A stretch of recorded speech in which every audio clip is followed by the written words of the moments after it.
രാത്രി 2 മണി 3 മണിയുടെ ഇടയിൽ ഞെട്ടി എഴുന്നേൽക്കുന്നവരാണ് നിങ്ങളെങ്കിൽ അതിന് ചില കാരണങ്ങളുണ്ട്.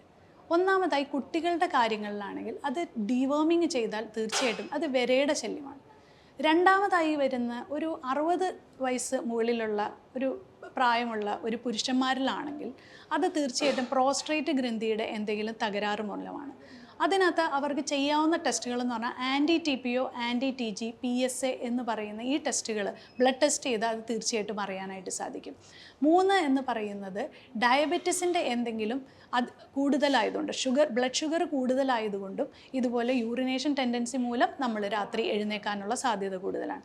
നാലാമതായി പറയുന്നത് സ്ത്രീകളിലായിക്കോട്ടെ പുരുഷന്മാരിലായിക്കോട്ടെ ഫംഗസ്, അതായത് ഫംഗസിൻ്റെ അണുബാധ മൂലം അല്ലെങ്കിൽ ബാക്ടീരിയയുടെ ഓവർ ഗ്രോത്ത് മൂലം അഡൽസിലും ഇതുപോലെ രാത്രി എഴുന്നേൽക്കാനായിട്ടുള്ള സാധ്യത. ഇതിനൊക്കെ നമുക്ക് ഡീവേമിങ് ചെയ്താൽ ഒരു പരിധി വരെ ഈ പ്രശ്നങ്ങൾ നമുക്ക് ഒഴിവാക്കാൻ പറ്റും.